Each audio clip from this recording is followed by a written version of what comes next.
Body.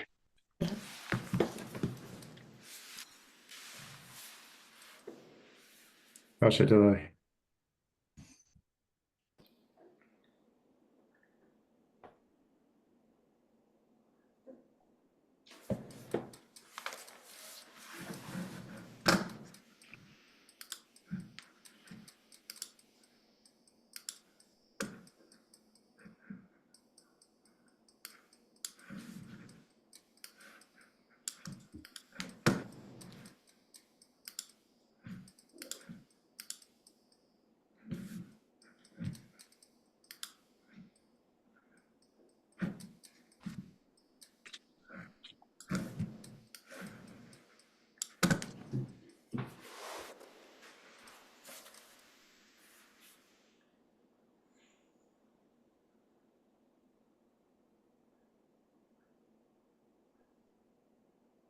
So we pray first. Okay.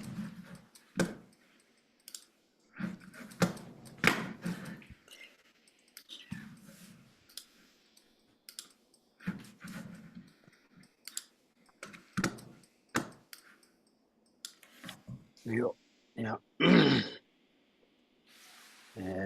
Ma son dembe da nyen do kwen gen nye wa nam ro gong za do de ge ne lo zo pa che ten ba je yo chen le nam ba da Yongdzin ma we wang bu so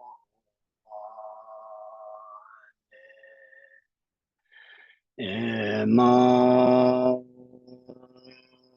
la son den de da nye do Gwen gen nye wa nam ro gong san do de nga ye ne lo zo pa che ten ba zin yo ten le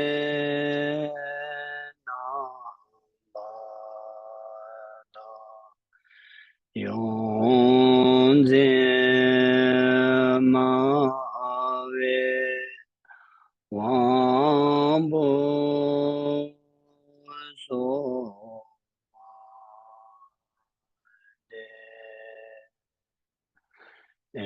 ma la son tembe ta nyen do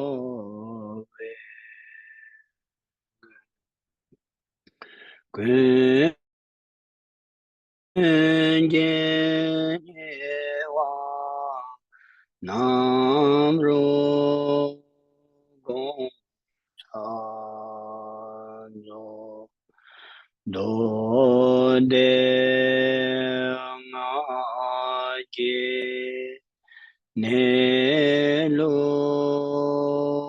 zo pa che ten ba je Tile Namdak Yongdzin Mave Wambo Sonam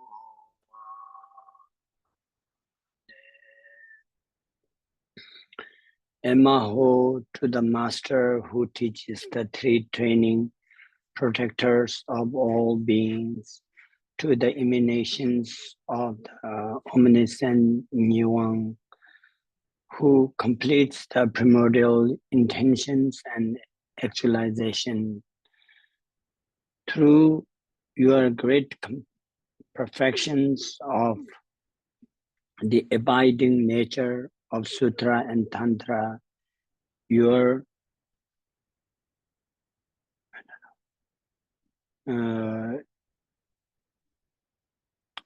purify the activities of these activities. Okay, fine. You purify and the activities of holding and sustaining the teaching to you who hold and proclaim all teachings, we pray.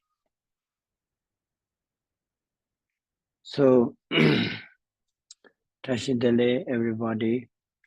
So today we are here for our teacher,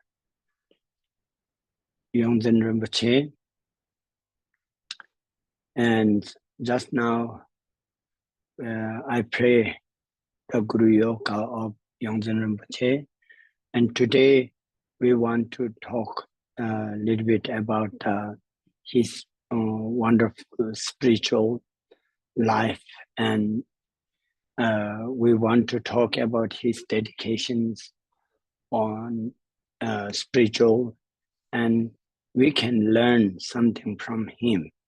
Here is not that he needs prayers, but here is that we need to understand the dedications and spiritual life should be how it look like, So therefore, first of all, I want to little bit talk about, I think mostly of us knows very well about what is Guru Yoga, right? So Guru Yoga, Guru means teachers. Yoga means practice, our teacher practice, So we get the right teaching, and before we get the teaching, we need to be trust our teacher.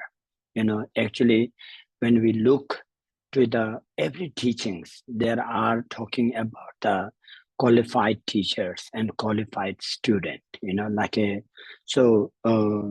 Definitions of right teacher, definition of right student, like that. So Yongdzin Rinpoche is absolutely the great teacher, it's a very example that 100 years that he been servicing for the spiritual and the preserving that most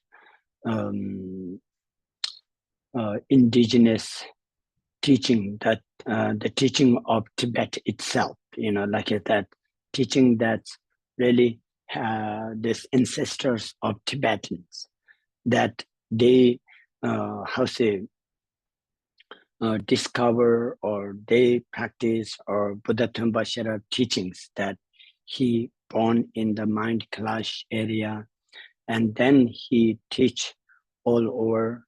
And then that since some says 18,000, some say 9,000, 6,000, 7,000, like that, whatever it is. But since then, this teaching been keep going. And then first I want to say Yongdzin, Tenzin, Namdak, Rinpoche. Yongdzin mean the teachers of teacher. When in Menri Monastery is the main born college or center of the bone, main center of the bone. So there he is the teacher, highest teacher. So after Mandri Lopen, we call. So Mandri Lopen is the highest teacher in bone. And then after that, when he retired, then his student become the teachers. Then he become the Yongdzin, mean teachers of teachers. So he become, after his retirement from Mandri, Lopen Tilinyama Rinpoche become the holder of his throne, and then he become the Yongdzin. So therefore, Yongdzin means the teacher of teacher. So that's why it is a Yongdzin. So he is the, we called Menri Tsang, mean the His Holiness and the Lopen of the Menri is the highest in bone. So therefore, and the Lopen is the main responsibility of giving, teaching exact what the traditional and how say master to student, how to hand over, so that make sure every lineage is unbroken. So a lineage is so important in bond. So one thing, lineage is important. Second things, people who really understand the self, how say, because there is a egoistic or self-centric, right? Then many people who are self-centric and egoistic, they always shows themselves better than their teachers, So, but in lineage, no, this is not, lineage master are the best, not me, like that. I'm not the best. So our teachers are the best, So I'm not making by myself. It's from my lineage, like that. So those going back to lineage has so much protection, means I really aware of my own ego, self-centric, like I'm really careful about my self-centric or my ego. So because we are human, we does a strange thing, and it doesn't mean we are bad or good. We all are trying to be a good person, like a meaningful life. How can I be how to balanced my life and spiritual, my business and my spiritual, my family and my spiritual. So therefore, this spiritual plays so important role, So otherwise, right now we can see how much chaos on earth, So these all are the problem of being self-centric, so selfish and personalized individual. So those are actually not existed. Those are all our projection, but we human don't understand that. And that's why we got all this problem, hating, too much attachment, too much greedy, all are happening from there. So today, the Yongdzin Rinpoche, our teachers, who is the main lineage holder, he is passed away. His Holiness 33rd also passed away. So for us, it's a very heavy for us that, like till they are there, we are feel, okay, someone is there, taking care of, okay, I can enjoy, or like that. Now it's more and more, it's like on our shoulder that our lineage is going good or not. It's who are remain, how we does, that matters, So responsibility are getting heavier, and I think not we all are part of that, So if we do, we all are practicing. So when we practice, so we have to make sure that even though he is left, but his teaching is not there. We got directly teaching from him. And then to me, when I was in 1981, I was in India, I arrived there. And then 1991, I become the monks there, and that time he was there, and I got vows and this monks lineage, or got from vows and commitment from two of them, and then I become the monk. And then one day I remember, other doesn't remember very much, but one day I was in in a weekly, we turn by turn, everybody have to sit to give the answer from I was the first level, like first of, we call Duda, means like all this, we have to debate a lot. So I was there, and then he was, one of my friend was debating with me. I was giving answer. And then he was debating, we call Jew means cause, but in English, cause means one word, but in Jew has two meaning. One meaning is wealth, one is a cost, So he says, is there a person without Jew? Then he said, no, because then we thought Jew mean cost, right? But in Tibetan, it's a wealth and cost both. So then, so he said, I said no. Then we have a one quite poor person in Counter Pinzo. We say, this Counter Pinzo, does he has you means does he has the wealth? So that's different idea. But even though same word, same spelling, but two meaning. So I can't say, I can't say he doesn't have wealth, but I can't say he doesn't have cost too, So that's the like tricky, that language. When we debate, we play with, because then when we teach the cause and effect, like a karma, that cause is a due and effect is a due. So when we debate, like one day he debate like that, it's a very great idea of mind playing with it, like the word has a two meaning, and you can play, either way.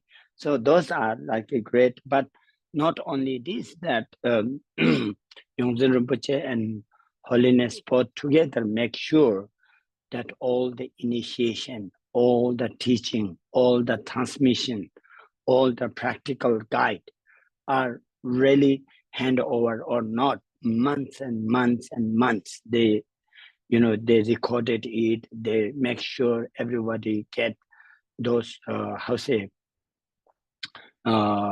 those who become the Geshes. Does they get everything or not? Because we don't know who will be the next Lopen and next abbot. So if every Geshes are make sure, so it have to come out of them, So that's why it is so important to all the Geshes becoming the candidate of His Holiness candidate, and also then Lopen also choose from the Geshes. So once Geshes, every Geshes make sure that they've got all lineage and practice and everything, and then whoever comes, they have no doubt, maybe they need to be reviewed or something. So that was how it happened. And so these all great teachings, and not only this, if you, maybe many of you read his life teaching, it's going to talk by John. I don't want to take much time. So will you bring the prayer so I can explain what the prayer says, So today, I want to talk a little bit about the prayer. I talk about some connection between him and me, and now I want to talk. So here it is lapsum tembi dani dovi gun. So to the master who teaches the three training, protector of all beings. So that means this teaching, this prayer is given by His Holiness the Mendy, His Holiness the Mendy Tenzin, to give to Yongdzin Rinpoche. So so here it is talking that Yongdzin Rinpoche, who is the teacher of teacher, who is the main teacher of Bon. So, but he is not only teacher, he is the holder of the three practice. So actually this three practice, when we talk about the three training, actually in our Bon, we have mostly about 10 parameters, 10 perfection, we call 10 parameters. So this 10 parameter, when it's subsumed, then they talk about the 6 parameters. That 6 parameters subsume, then it into a 3 parameters, 3 training they call. So Laba Sultim mean the training of the Vinayas, the vow. If it is in Tantra, it is a commitment. In the in the Dzogchen, you have to be very ethical. If you are not ethical, you are not a Dzogchen practitioner. Because ethical means truth. Truth means that's the what Dzogchen mean. Truth means reality and fact. So that's the first is the training is in sutra is the vow and vinayas or commitments. That's the training of that. And second is laba sultim ki laba tenzin ki laba. So second is in out of 10 perfection, that's like a contemplation, like a meditation. Contemplation means the training of contemplations, the training of meditation is the second one. And then third one is the teachings of wisdom, or in Dzogchen we call primordial wisdom. In Tantra also primordial wisdom, but then in House Sutra it called the wisdom. So these three training, actually it comes all these parameters. This all of 10 perfections are coming there. So that's why this in the wisdom, all this primordial wisdom, the wisdom of Sutra, the wisdom of Tantra, the wisdom of Dzogchen is coming there. And then in the Vinaya or tantric vow, tantric commitment, or in a Dzogchen, you are real, like a ethical, not like a fantasy or making others. And so these three, Dangi means that here it is, I don't see they've been translate that, but Dangi means that he is the embodiment of this three practice. Dangi means embodiment. Yongdzin Rinpoche is the embodiment of this three practice. That's what it is talking. Doi Guen means he is the embodiment of those three. And he is the savior of sentient being. He is the helping to sentient being, protecting the sentient being, leading the path, leading the teachings. That's what first sentence means. I can go very detailed, one by one of those three training, but we don't have much time. So this is what first sentence is talking about. So, and the second line is Kunjin Yewang Namrol Gongsal Zo. So here he is the emanation of one of our Menris abbot, which his name is Kunjin Nima Tenzin. So he is the emanation. So His Holiness the 33rd see him as a Buddha, as a emanations of one of the Menri abbot, who is a great house scholar, great writer, of Kunchen Nyima Tenzin, we call. So we have a big, so he did so much teaching and wrote so many books about Bon teaching. So Yongdzin Rinpoche also wrote lots of Bon teachings, and then according to time, people to understand, make easier to understand. So they wrote. So same So here is His Holiness is saying, so he has accomplished. Dzog means accomplished. That sound means liveliness and the what do you call power of the enlightened intention of the Kunchen Nima. Namrol means he is the manifestations or emanations.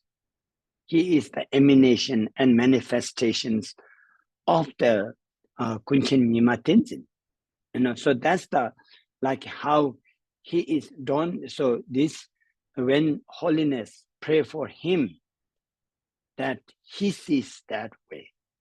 So we all want to see how Holiness is also Buddha, that he understands directly mind to Yongdzin Rinpoche, but we can't. So how His Holiness saw Yongdzin Rinpoche, so we want to see him as that too. So that's why Yongdzin Rinpoche, how His Holiness sees the Yongdzin Rinpoche as emanations of one of our abbot Kunchen Nyima Tenzin. So this is the why he says he is the manifestation, he is the emanations of the, and he who got all the liveliness, all the qualities of this great master Kunchen Nyima Tenzin. So that's how he see him. So dote ngaki nelu dzogpache. So but that's the like a third is come in English past. He hold, he protect, he teach, he keep going all the doctrine, all the teaching, all the dharma of Bon. So Bon dharma is categorized under Sutra, Tantra, and Dzogchen. So these all Neluk means the right view, the right nature. Okay, what is if we understand the nature, then we can deal very well. If we don't know the nature, we can't deal. We don't understand the reality. So like that. So Yongdzin Rinpoche's know the right view of Sutra, right view of Tantra, right view of Dzogchen, Dzogpa Chenpo. Dzogpa Chen means those. So if I want to be a holder of this lineage, so how we can know that, if I really understand the right view of Sutra, if I really understand the right view of Tantra, and if I understand really right view of Dzogchen, then I am the holding the Dharma. So Yongdzin Rinpoche is the best holder of these three lineage. So why? Because he understands the right view of three views of the Dzogchen, or Dzogchen and Tantra and Sutras. So that's why His Holiness saying the Dode means the Sutra series. Nga ki Neluk means the view of the Tantra, and Dzogpa means the view of Dzogpa Chenpo. And Temba Zenchong Tilen Nampata, he is not just holding, but his management, organizing, the management, and not only teaching, the management also. It's a very pure. Pure mean he is a pure monk, pure lineage holder, pure practitioner, genuine, authenticity. So this line is saying that he is holders of this lineage, but not only holder, he is the genuine and authenticity, pure one. So that's what number tak means. So his name also Tenzin Namdak. So here his name also mentioned,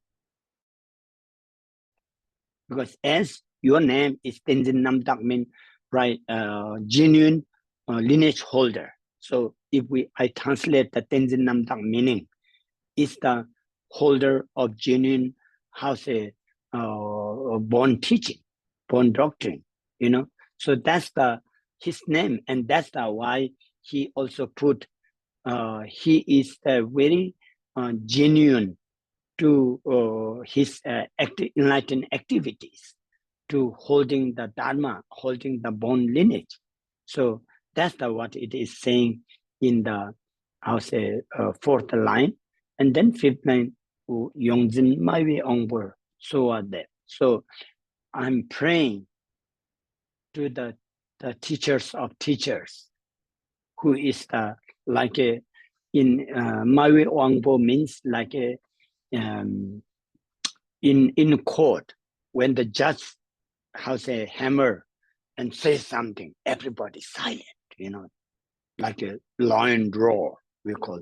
Maiwi Ongbo means Maiwi Senge, we call. Like we have the wisdom deities, Maiwi Ongbo. So in his teaching, he is more like a roar of lion, means like, oh, people hear, makes sense. It's really, how say, genuine reason. And then everybody caught, you know. So that's Yongdzin Mayu Ongbor. So what that meant. So Holiness say, I'm praying. So we all are praying to these wonderful teachers that came in our life. And he is the part of our life. You know, it's how we are fortunate. We are great. But, you know, we might, how say, success in this life as him, or maybe we might not. We may not. But we met with this great person, and we're trying our best according to our abilities, you know. So therefore, we all are, for me, even though he left, because anyway, he teach us, you guys don't fight to each other.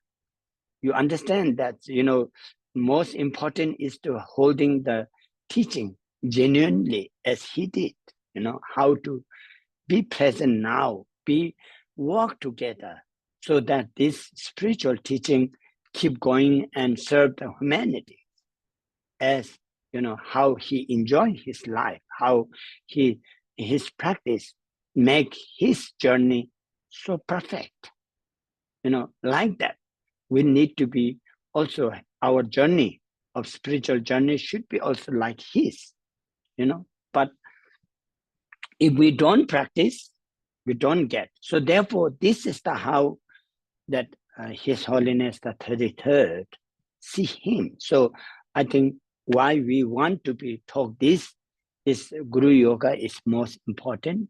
So Guru Yoga, he is our teacher, and then his teachers are our teacher, and it go back till to the Buddha Tomba Shenrab, you know. So therefore, Guru Yoga is practiced for our lineage, go through master to master and to the origin.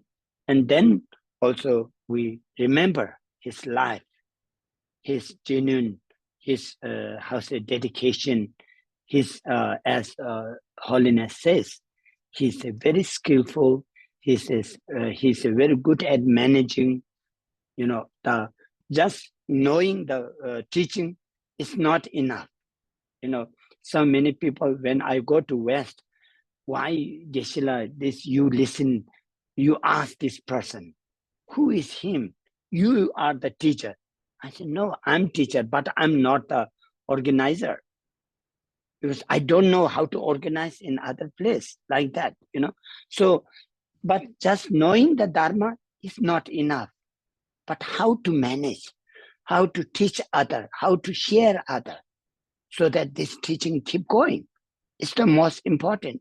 So this lineage, when they come from the Tibet, you know, both of His Holiness and Yongdzin Rinpoche, only those two are remain, you know. There are lamas there, very aged, but they've been young and they've been so dedicated. So from the nothing, empty, page, they wrote everything. It's full of the page now. So that's how we became. Otherwise, if they are not so dedicated, we are not there.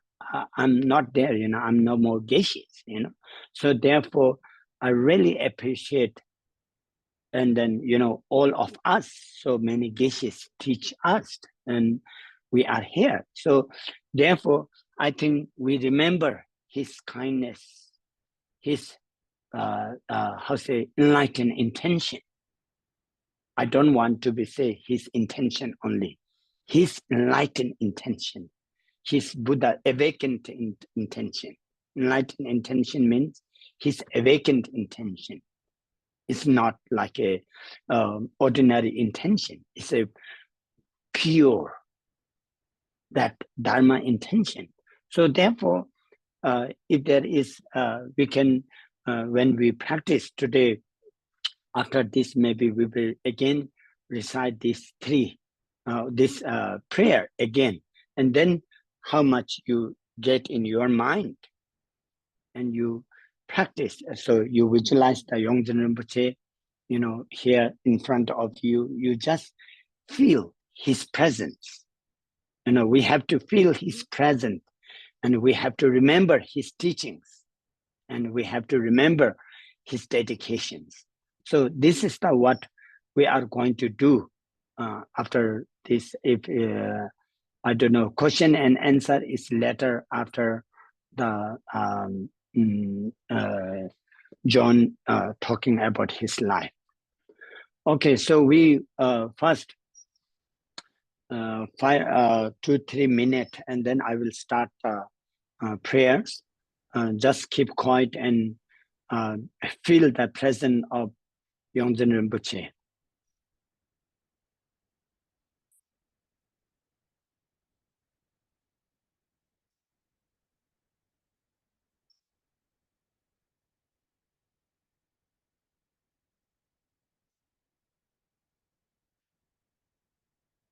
Ema Lapsom Dembe Danye Doe Gwenje Wang Namro Gong Cha Do De Ma Ye Ne Lo Do Pa Che Tenpa Zin Yong Tin Le Nam Ba Da Yongdzin Ma We Wang Bo So Wa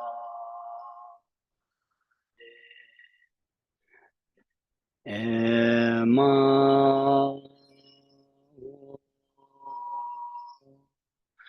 Lapso Dembe Danye Doe Gwenje Yewa Namro Gong Cha Do De Na Ke Ne Lo Do Pa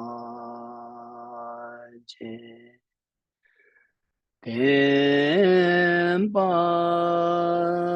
Yongdzin Yong Tin Le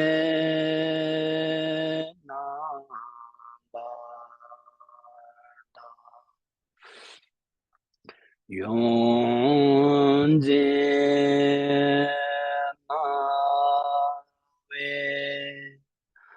Wang Bo So Wa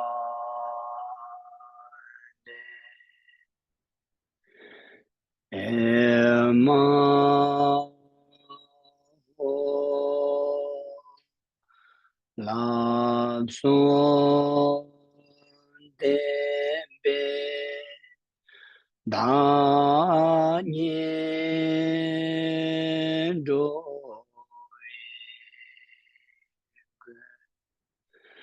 Kun Jian Ye Wang Nam Ro Gong Ca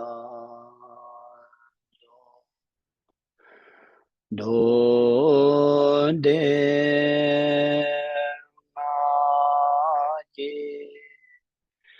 Ne Lo Do Pa Chi Den Ba Zi Yong Tin Le Nam Ba Da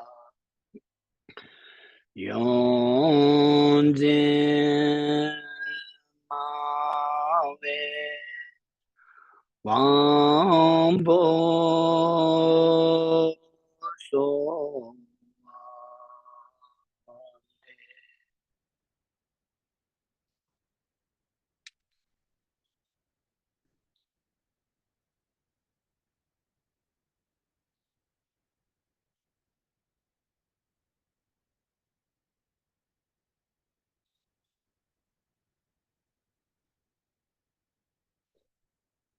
Thank you.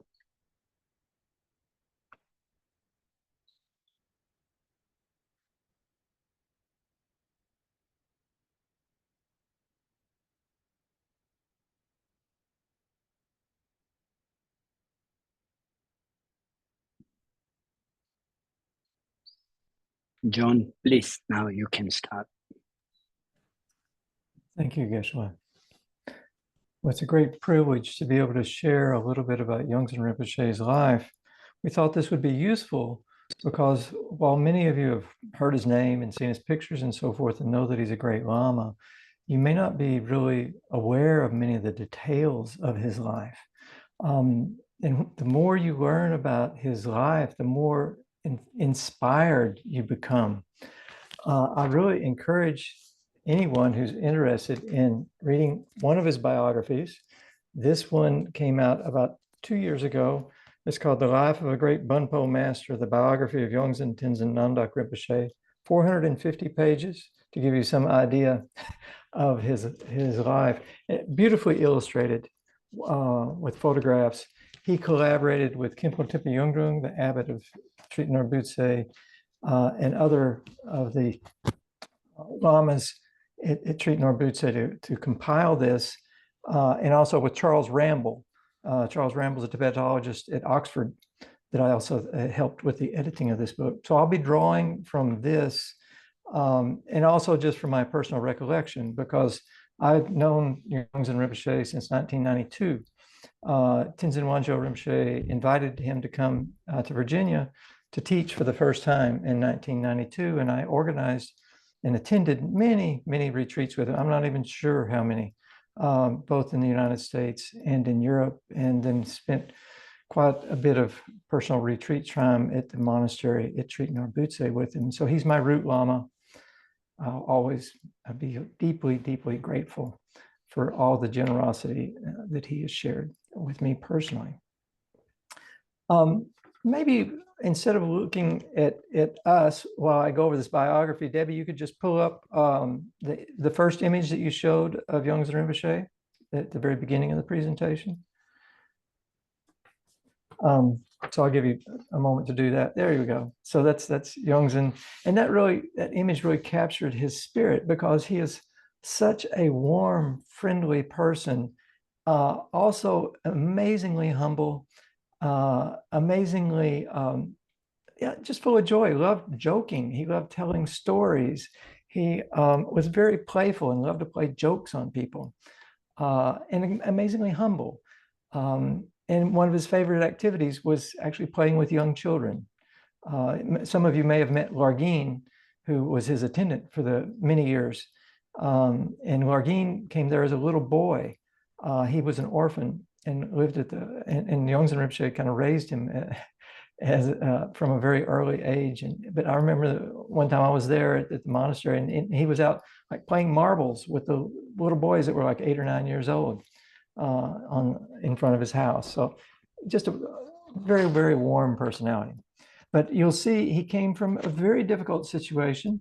For much of his life, he had to overcome huge obstacles that just would have crushed. It would have crushed me, that's for sure. I'm sure it would have crushed many people. But he was born in 1925 in Kungpo, which is in eastern Tibet.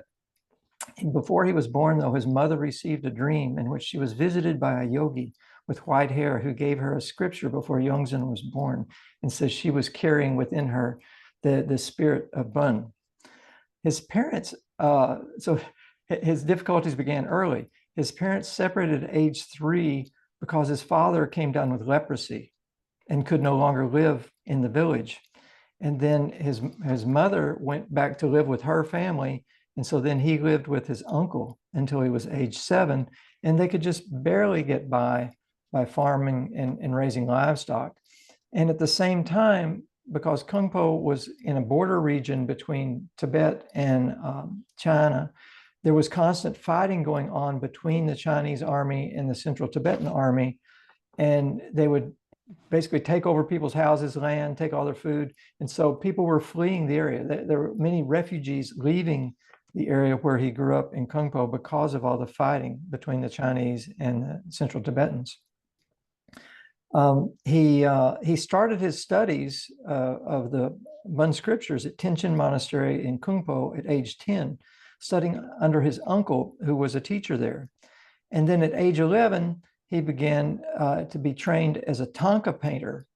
And he came from a line of Thangka painters. And he actually ended up providing for himself for many years through all the Thangka painting and mural painting that he did. Supported him in this way.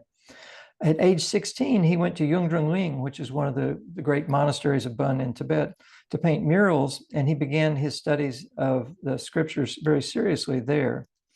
And at age 17 in 1942, he went to the Minri Monastery in central Tibet and took his first vows as a monk.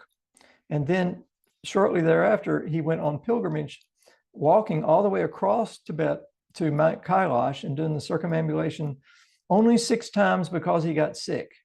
And he only got frostbite once. He would have loved to have gone more times around it, but the frostbite slowed him down. And he also traveled through Nepal, including Mustang, going to pilgrimage and other sites throughout Tibet and Nepal. And then he next began studying with his root lama, Gangdrup Punlob, who was a former head teacher at Yongdzin, but he had retired and was just living in a cave. And Yongdzin Rinpoche told me about this personally, that he ended up living for 4 years with his root lama in this cave that it wasn't exactly an island. It was an island part of the year, and it was a peninsula part of the year in a lake in a very cold, remote region of Tibet. But he received a lot of his most important teachings and transmission, and he always considered that Gangdrup Punlob was his root lama. Then his lama told him that he should go on to Minri and study and get the Geshe degree, in which he did. So he went to Minri Monastery and he studied under Lopon Sanjay Tenzin. And then by age 25, he was appointed to Umze, which is the person who leads all the chants and prayers for the monastery. And at age 27 in 1952, he was awarded the Geshe degree at Minri And then very shortly thereafter, so Minri is, as Geshe pointed out, is the head monastery, the most prestigious monastery, the most important monastery in the tradition. He was elected Lopan, or the head teacher of the tradition, at age 27. Okay, he lived to be 100. So, but he was elected to that highest title of the most important teacher at age 27. Unfortunately, there was a lot of political unrest at this time as the Chinese invaded Tibet following the Chinese Revolution. And then in 1959, there was an uprising of the Tibetans against the Chinese, which was crushed brutally by the Chinese. And many Tibetans, including the Dalai Lama, began to flee the country into India and Nepal. And the Chinese were just randomly, not really random, they were systematically killing monks, among other people, and destroying monasteries, burning all the texts. And he and a group of monks fled and moved into caves, were very remote caves. But then even there, they were attacked by Chinese soldiers, and many of them were killed. In 1960, he and a small group of other monks fled toward Nepal. But they didn't make it too far whenever they were attacked by Chinese soldiers, and many of their group was killed. And Yongdzin was shot in the knee in this episode. And he told me personally that a Chinese soldier came up to him and held a gun to his head and was about to shoot him in the head. And his commanding officer says, "Don't waste the bullet, just let him freeze to death." And so they left him there for dead. And there were a lot of other corpses of the other monks laying about him, but they didn't know that two of the monks had escaped their attention, and they came and rescued Yongdzin Rinpoche. And he and another small group began to, he had to recover somewhat from his gunshot wound.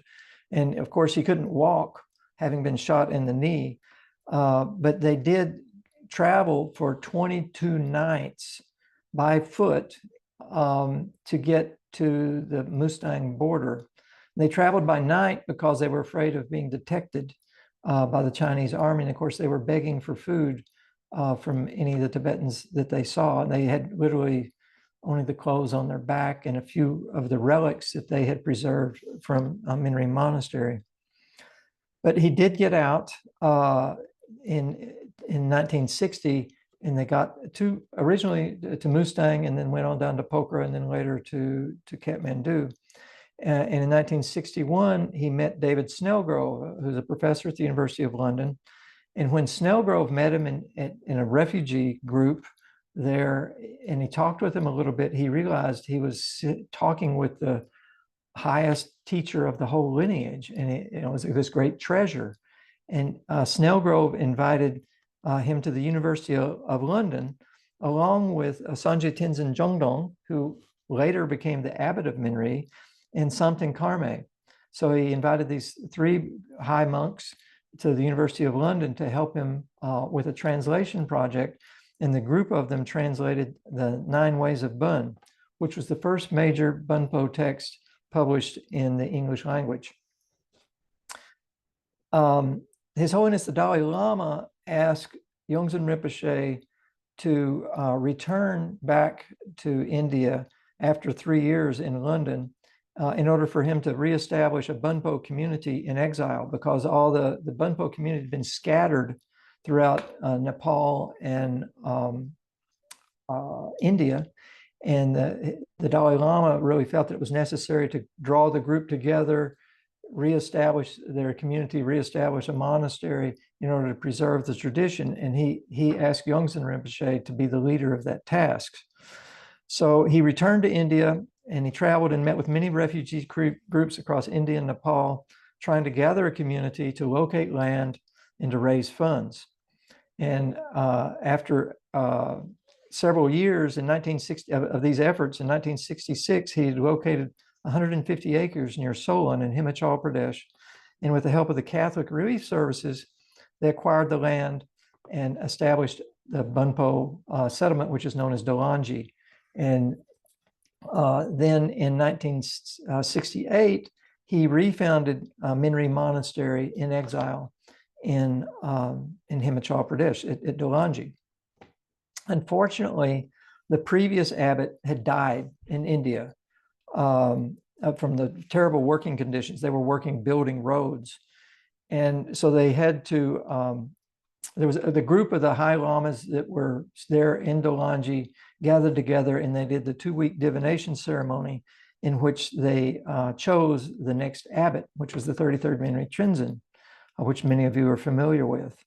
In fact, the abbot told me one time that he was actually in Norway whenever they were doing this divination ceremony.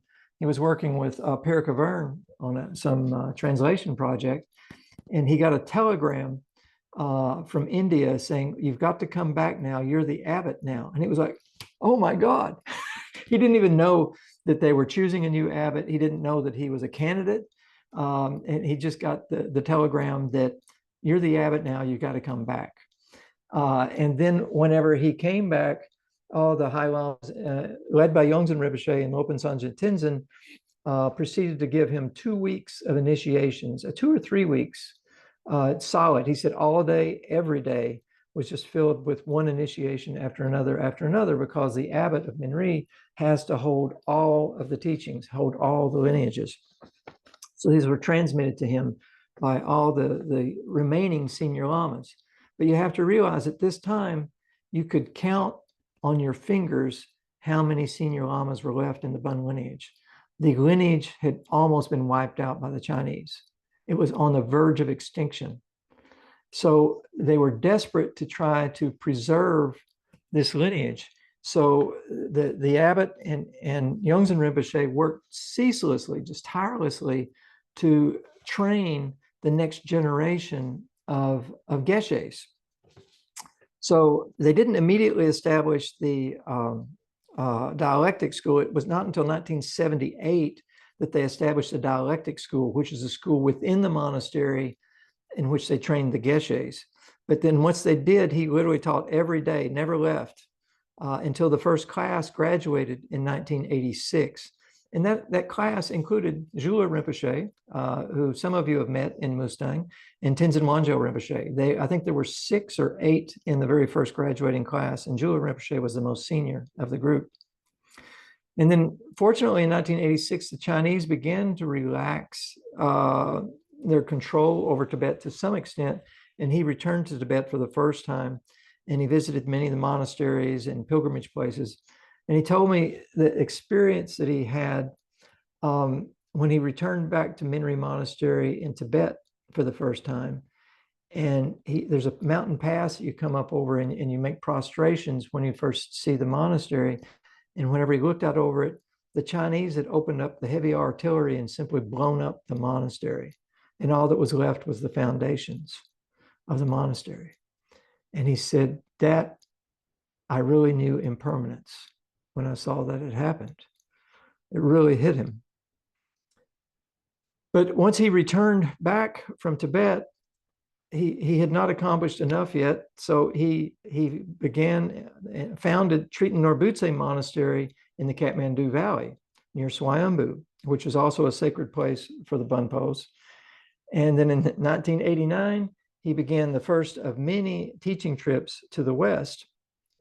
1990, he established the Tibetan Medical School in Dorpatan, Nepal, which is a bit west, further west of where Mustang is. In 1992, he published Heart Drops of Dharmakaya, his commentary on Heart Drops of Dharmakaya, the very first openly available Dzogchen text in the English language, which caused quite an uproar because Dzogchen had always been ultra secret. And here he published it openly where anybody could get it. And many of the other lamas in the other lineages said, no, you can't do that. And he says, well, the guardians had come to him in a vision and said that if we don't share these teachings more broadly, they will not be preserved. And it's necessary to open this up. So we have all benefited from this decision, which now has been followed by all of the lamas in not only the Bun tradition, but also in the Nyingma tradition and others. And their Dzogchen teachings are now available very widely in the West. In 1994, he opened the dialectic and meditation schools at Trita Norbutse. So what I mean by the meditation school, it's called a drupta. So there's one, the dialectic school is for training geshes, and the drupta is for people who are wanting to just practice meditation, more of a yogic style of training. And I believe it's, at that time, I believe it was a 4-year training program. And that was, think of this, he was already age 69 at this point in time, okay? And then during the 1990s, whenever I got to know him, he was teaching extensively in the West. He traveled throughout the West. I couldn't tell you how many countries he visited, teaching throughout in North America, in the United States, in Mexico, but throughout Europe. He went from Netherlands, England, Germany, Switzerland, France, Poland, Italy, many other places, constantly traveling and teaching here in his late 60s, early 70s. In 2001, the first group graduated from the meditation school in Trita Norbutse. In 2003, he oversaw the graduation of the second class of Geshes from Trita Norbutse. So he established not only the dialectic school at Minri, he also established the dialectic school at Trita Norbutse. And now both are very thriving monasteries with a couple of hundred monks each, and have produced many, many classes of Geshes so that the tradition has really been preserved. In 2005, at age 80, he established the first Bonpo monastery in the West, Shinten Darje Ling, which is in France, a thriving monastery that teaches Westerners. In 2005, he also had 15 volumes of his writings were published as a set as part of his 80th birthday celebration. It's a set, it's probably 24 inches in width of text that he had written in Tibetan. Of course, he's collaborated with a number of translators in the West and published, he in collaboration with the translators have probably published another 3 or 4 in English as well. In 2009, he oversaw the construction of a stupa at Shinten Darje Ling in France. In 2017, when the 33rd Minri Tenzin passed into parinirvana, Yongdzin made sure that all the procedures were followed in choosing the next abbot via divination. This is a very, as I was told by some of the major players at the time, it was a very touchy politically situation. And it could have been a point where there was a lot of division and arguing about who's the next leader.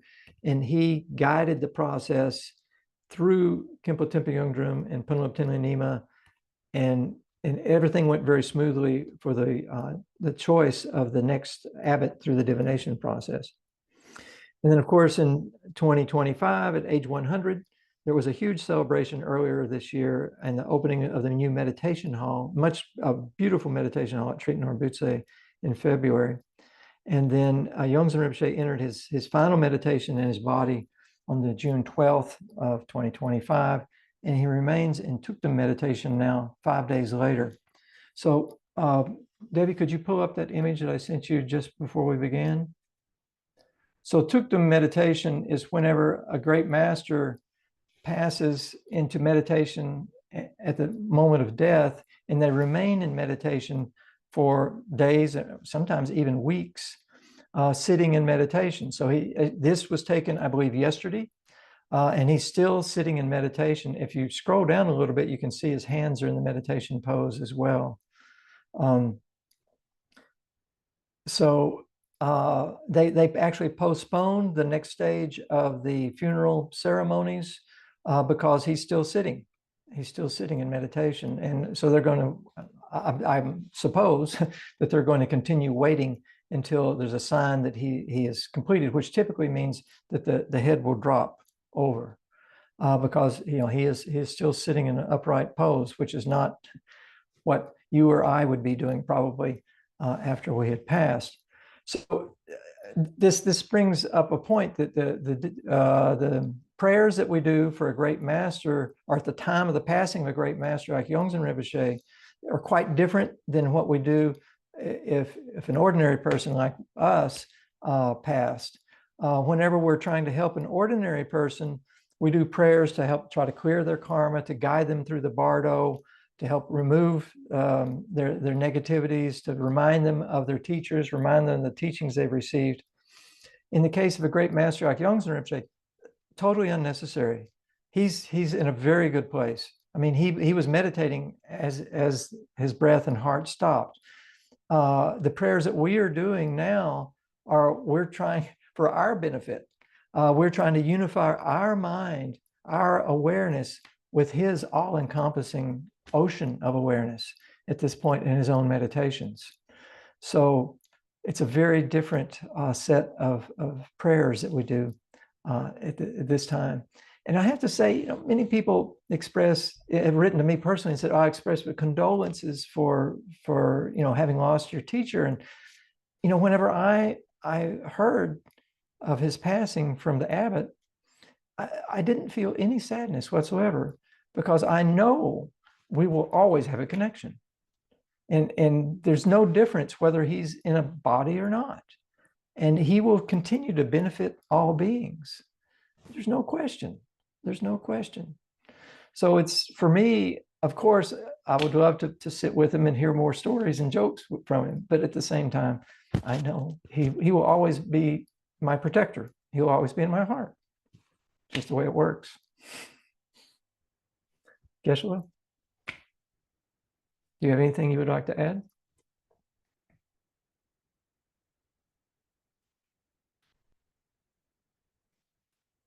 Or is Geshe still with us? Yeah, Okay. I am. So yes, I think, I think you did great job. I think, yeah, it is. So we know if we want to know more, I think there is available of books. There are a couple of books that about Yongdzin Rinpoche. So main thing is now anything that how we can aspiration and admirations that he make us to, or not make, we need to connect, and we need to practice, we need to keep going this tradition. This is the most important part, I think. I mean, tradition rather than tradition being how to be a better person, how to be spirit. To me, lineage means like it teaches us how can I be a better person. So just talking about the better person is not enough. Being better person is a very important, so therefore, but to become the better person is not easy. We need to learn the Dharma, we need to practice the Dharma, and then problem comes. Then we face with the problem and try to be better, So even though we are a human, we got all this problem.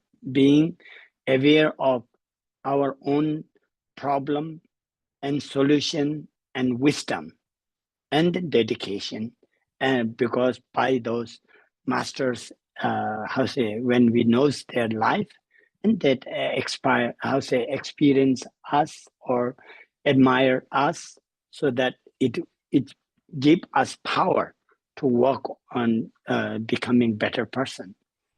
Yeah, I want to say only this. Is there any question or anything, please?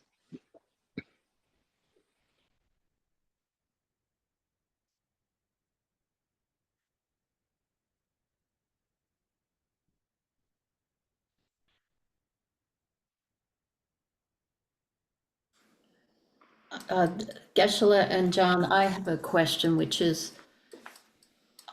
yeah, we, as you said, condolences may not make sense, but are there other things we can do to honor Rinpoche and in addition to seeking to be better people?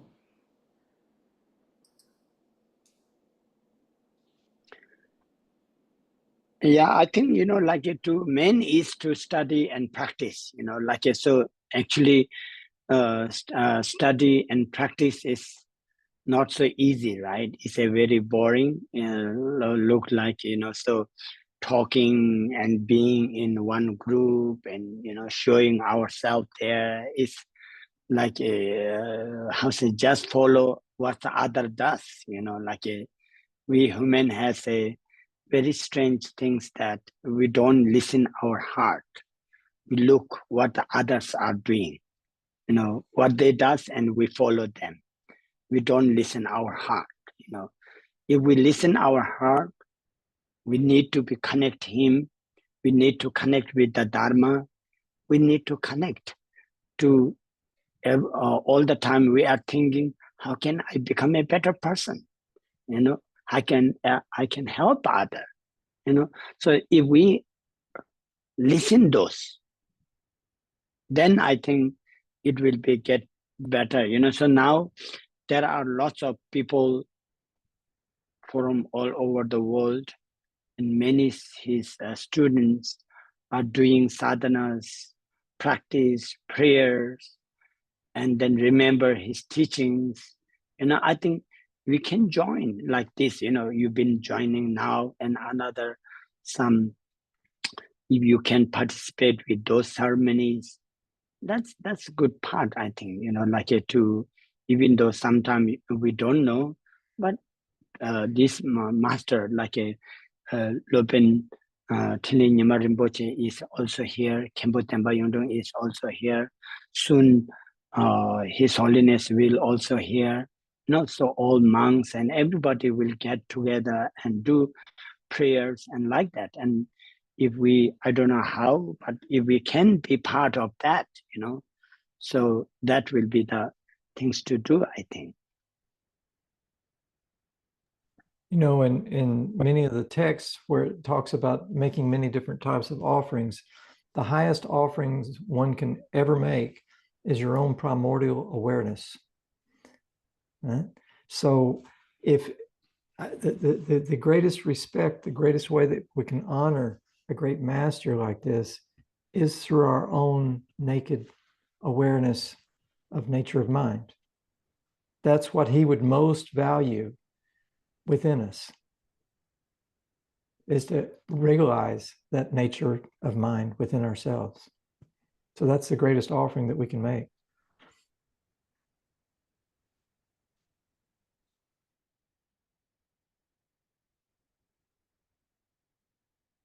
Are there any other questions from our Zoom audience?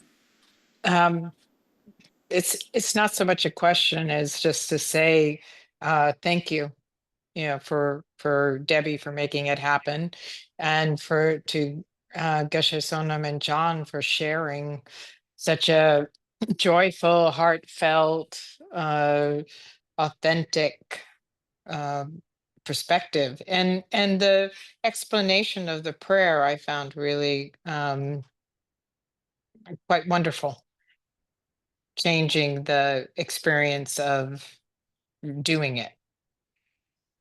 So thank you. Thank you. There's another short prayer or verse of offering that's in his biography that perhaps I'd like to read. It's just right at the beginning of the text here. His yellow-robed body originated from merit and wisdom, his miraculous speech from the unhindered divine voice of Bun. His mind possesses omniscience as expansive as the sky. I bow before the exalted Lama, the keeper of the three secrets.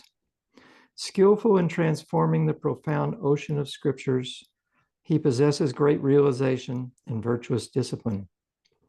Reviving the wonderful Bun tradition through teaching, debating, and writing, he is praised by all the learned as the chariot that drives away the degenerate times. The profound sutra and tantra of Bun are as vast as the snow mountain. The bright rays of teaching, debating, and writing melt the snow. Through the great masters, they gather in huge mass of water and shower upon the devoted like an inexhaustible summer lake. He shouldered his responsibilities when Bun and its upholders faced grave times. From his knowledge and skill, he created the realm of three trainings and left behind rich discourses on Bun. Karmic connection has given us this excellent privilege in the form of a bodhisattva who is now 80 years old. On this wonderful and fortunate occasion, remember his great achievements and sing his praises. This is a poem or verse written at the time of his 80th birthday.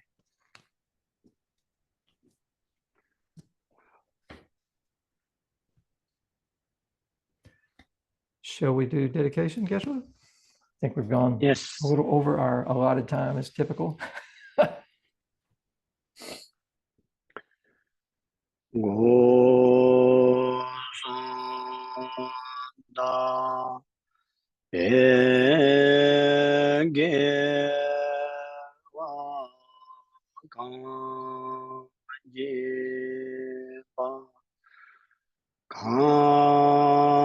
Kamzon se Tena Tendo Tezon Sa Pele Jane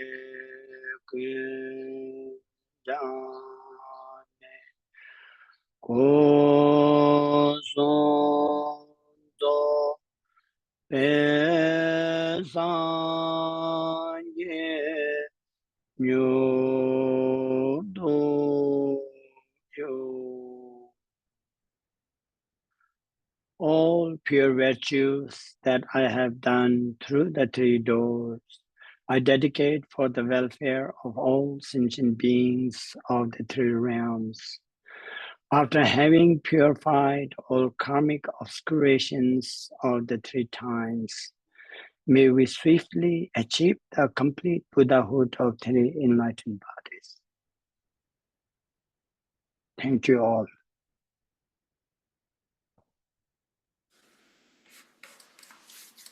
Thank you all. I hope we see you soon.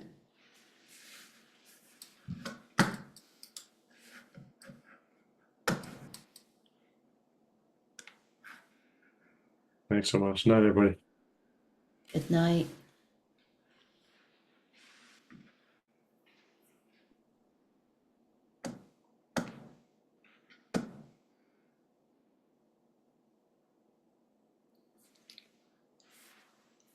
Bye. Louis, thank you for joining us tonight. I didn't get to meet you when you met with Paula and Diane. I'm the fourth director of the Mustang Bond Foundation. Thank you so much. It was deeply meaningful for me to be here today, and I just want need to be quiet now. Actually, at this wonderful transmission. Thank you so much. I look Bye-bye. forward to talking with you, meeting you in person. I would love to talk with you anytime you want. Well, thank you so much again. Thank you. Bye-bye. Take care. Bye bye. I had to leave.